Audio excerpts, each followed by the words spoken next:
Inter Milan 5-1. Il giorno dopo è ancora più bello, dai, cioè veramente non riusciamo più a smettere di sorridere e a smettere di goderci questa vittoria, tant'è vero, care amiche e cari amici di Passione Inter, che oggi io non vi saluto dicendovi solo ben ritrovati, ma vi saluto anche così. Vi saluto per forza anche così. 5-1, quinto derby del 2023, vinto dall'Inter di Simone Inzaghi, 5 gol fatti nel totale dell'anno solare, sono 12 a fronte di un solo subito, quello di ieri da parte di Leao, e l'Inter che certifica, qualora ce ne fosse ancora bisogno, la superiorità cittadina con il Milan, con Pioli nello scontro Pioli-Inzaghi, e speriamo che anche a fine campionato la classifica ci confermi nuovamente questo risultato, perché sul campo stiamo dimostrando che è così.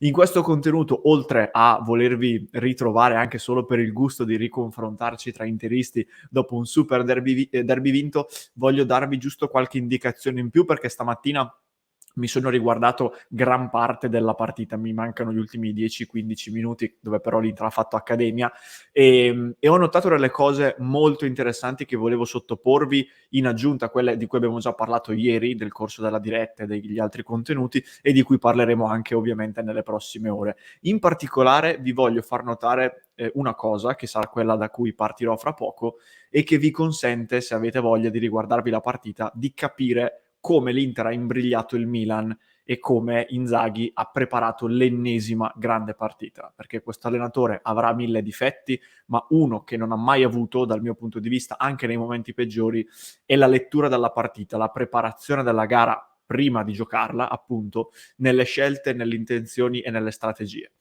Cominciamo subito allora, e comincio da che cosa? Dalle indicazioni che la fase difensiva dell'Inter ha fatto vedere nei primi 10 minuti di partita. Potete riguardarvi i primi 10 e capirete come l'Inter ha battuto il Milan. Allora, il tema principale era quello di un Milan cresciuto in molti suoi singoli, ha fatto secondo me un buon mercato e ha migliorato tanti di quelli che potevano essere dei punti deboli, o comunque tanti di quei giocatori che non erano all'altezza dei veri forti del Milan, Leao, Teo, eccetera, eccetera. E nella conferenza pre-partita Pioli ha detto: quest'anno voglio puntare molto di più sul possesso palla, e infatti il Milan gestirà il pallone per più del 60% nel derby di ieri. L'Inter però tirerà in porta 7 volte contro le 2 del Milan, e anche i tiri totali non mi ricordo adesso il dato, ma ovviamente sono superiori i nostri. Cosa succede nei primi 10 minuti? Allora, intanto una piccola parentesi dal punto di vista emotivo. Ieri nel pre-partita dicevo, capirò il tipo di gara che farà l'Inter da come reagiranno soprattutto Barella e Dumfries alle probabili, diciamo, provocazioni, tra virgolette, di Teo Hernandez ai suoi tuffi, alle sue giocate. Prima di questa situazione, dopo 30 secondi, fallo di Barella su Teo, che c'è, fallo fischiato, Barella lo rialza, gli batte il 5 e se ne va. Era proprio quello che volevo vedere, l'ho detto proprio nel pre-partita.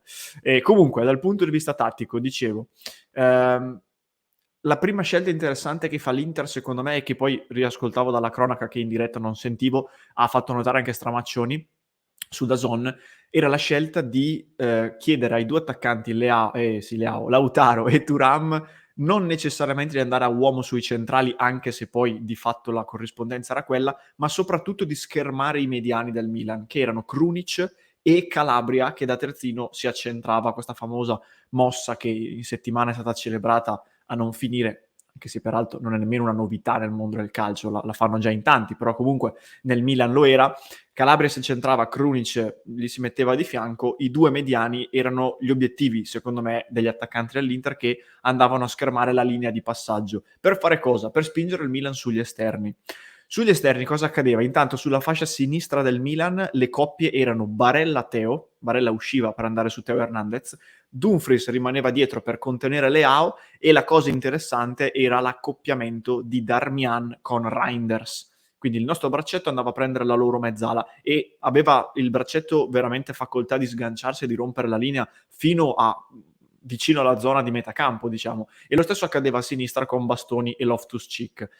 Proprio Reinders e Loftus-Cheek sono stati, secondo me, due fattori molto importanti del nuovo Milan, ed evidentemente Inzaghi lo ha capito subito applicando questo tipo di decisione. Dopodiché, spostando quindi questo tipo mettendo la squadra in questo modo e spingendo il Milan ad andare sugli esterni, poi la palla va sull'esterno, l'azione un pochino rallenta rispetto a come può svilupparsi magari con una verticalizzazione immediata verso la mezzala. A quel punto, con la palla sugli esterni meno pericolosa, i braccetti potevano tornare e non lasciare il vero pericolo in fase offensiva, ovvero Leao 1 contro Dumfries e anche dall'altra parte Pulisic contro Di Marco.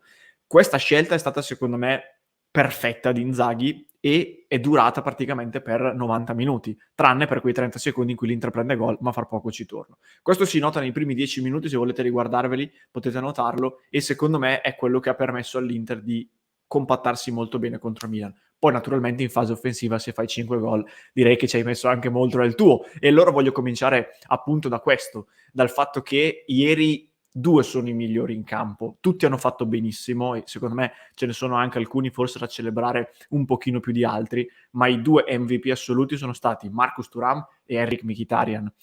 Thuram ha fatto una partita dove già nei primi 30 minuti vedevi che aveva una grande affinità con lo sviluppo della gara. Nei primi, anche qui, 15-20, ha fatto 2-3 scatti in profondità, bruciando i difensori, resistendo anche al fisico di Thiaw, che non è esattamente piccolino, anche in occasione del gol dell'1-0, e poi ha fatto un gol. Io l'ho riguardato 100 volte, in 2000 video diversi, highlights, shorts, è un qualcosa di clamoroso, e guardatevi l'espressione che fa Mkhitaryan quando vede la palla entrare. Magari tanti non l'hanno notata, io da un paio di inquadrature si nota l'espressione di Mkhitaryan, è l'espressione di tutti noi, credo, e su Mkhitaryan voglio poi completare, perché nel primo, durante questa settimana e anche nel pre-partita abbiamo discusso tanto del tema Frattesi, no? Che comunque ha fatto 2 gol con l'Italia, è in forma e poi è un giocatore nuovo, quindi già in quanto tale il tifoso lo vuole vedere in campo e lo capisco. Io però sono sempre stato dell'idea che il centrocampo dell'Inter, il centrocampo più forte che l'Inter oggi può mettere in campo, è quello che ha giocato ieri dal primo minuto. E capisco, ripeto, la genuina voglia di vedere la novità, però ragazzi l'importanza che ha Mkhitaryan nel gioco dell'Inter è veramente unica e ieri lo ha dimostrato. Il gol che fa Frattesi, oltre al fatto che arriva su assist di Mkhitaryan, è un gol in cui l'armeno porta palla e gestisce il contropiede al minuto 93. Ha una capacità anche a livello fisico di reggere che è spaventosa. L'anno scorso ha fatto 45 partite, adesso non mi ricordo, le ha giocate praticamente tutte, tolto il piccolo problema accusato poi nel finale e che purtroppo gli ha impedito di giocare dall'inizio alla finale di Champions. È un giocatore incredibile, secondo me è uno dei migliori centrocampisti della Serie A, anche perché, e lo stesso discorso valeva per Çalhanoğlu quando ancora giocava a mezzala, Inzaghi è stato molto bravo a prendere un giocatore offensivo come è tuttora Mkhitaryan, che nasce anzi nasce esterno d'attacco addirittura nel Borussia, poi è stato spostato e ha giocato a lungo da trequartista. Nel momento in cui tu lo riesci a rendere una mezzala e quindi riesci a fare in modo che porti qualcosa anche in fase difensiva, tu crei una macchina perfetta, fondamentalmente. Poi è vero che lui comunque anche l'anno scorso ha fatto alcuni errori di lettura difensivi. Di fatto, se non ci nasci difensore è difficile, soprattutto a quest'età, essere perfetto. Però al di là di questo è veramente un giocatore spaziale e da lui mi aspetto quest'anno che cresca ancora un pochino in termini di gol e di assist, però direi che è partito benino. Andiamo in chiusura, gli ultimi 2 spunti molto rapidi. Il primo, è la prima volta ieri sera in cui abbiamo potuto testare l'Inter in difficoltà, cioè l'Inter che non ha potuto avere il pallino del gioco o non ha voluto averlo, un po' entrambe le cose, per tutta la gara, e un Inter che in un momento specifico sul 2-0 subisce gol, il primo gol della sua stagione nelle gare ufficiali, e che quindi poteva avere un attimo di sbandamento. Era quello che aspettavamo tutti, forse l'unica cosa che ancora non avevamo visto nelle prime 3 partite. Direi che la reazione è stata adeguata, cosa dite? Da 2-1 a 5-1 direi che questo ci spazza via un po' tutti i dubbi, e quindi il fatto che l'Inter, rispetto a quello che poteva accadere per esempio l'anno scorso, non abbia avuto paura, non sia crollata, direi che è un altro segnale molto interessante di quella che è questa nuova Inter. E è la nuova Inter, ma è di fatto sempre più, e questo è il tema con cui concludo, l'Inter di Inzaghi. Nel pre-partita Marotta ha parlato a DAZN e ha detto chiaramente: Inzaghi è il leader di questa Inter. Con le prestazioni e con i risultati ha accumulato, diciamo, meriti, giustamente, e oggi è il leader di questa Inter. Io sono convinto che il mercato estivo magari non abbia seguito al 100% le direttive di Inzaghi, che per esempio Onana se lo sarebbe anche tenuto, ma al di là di questo è stato un mercato che ha rispecchiato in gran parte quello che Inzaghi voleva, e la scelta dell'ultimo centrocampista, che passa un po' in secondo piano, ne è proprio la conferma, perché noi eravamo qui nelle ultime ore di mercato a dirci all'Inter manca un giocatore fisico, ed è vero, all'Inter a centrocampo manca un giocatore fisico. Evidentemente se l'Inter non sceglie il giocatore fisico, e ne aveva facoltà perché si parlava di Ndombele, si parlava anche di altri giocatori, ma sceglie Klaassen, che è un giocatore invece ancora di qualità, ancora di tecnica, immagino che sia proprio perché lo ha chiesto Inzaghi. E questo mi dimostra per l'ennesima volta come questa Inter è cucita su misura per lui, e la dimostrazione ulteriore la dà anche lo stesso Inzaghi nelle scelte. Ieri ad un certo punto sapevamo che stava per arrivare il cambio e che uno di questi sarebbe stato Frattesi. Io dicevo, voglio vedere chi toglie per mettere Frattesi, perché Ciala non lo puoi togliere perché non è cioè è un regista e Frattesi non lo è. Tra Mkhitaryan e Barella, secondo me, dicevo ieri, Mkhitaryan mi sembra quello ancora un po' più in palla, però sapete benissimo che togliere Barella nell'Inter non è facile, perché è inevitabile. Inzaghi toglie Barella e mette Frattesi.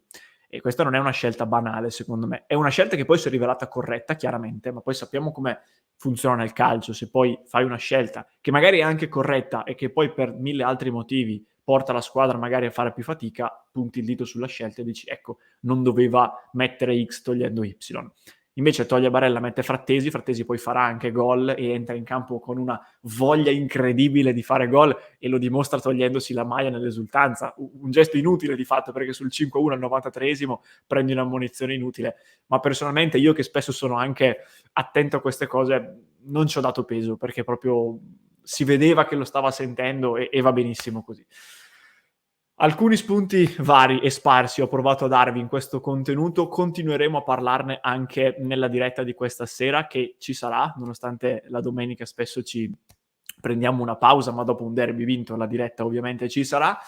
Fatemi sapere nei commenti cosa ne pensate, come vi siete svegliati stamattina dopo la cinquina rifilata al Milan nel derby, fatemelo sapere. Vi invito anche a cliccare sul tasto mi piace se state ancora godendo dopo il derby di ieri, e ad iscrivervi al canale se ancora non l'avete fatto. Vi ricordo anche il club di Passione Inter, www.passioneinter.club. Ieri durante la partita il club è esploso inevitabilmente, tantissimi messaggi, tantissima gioia.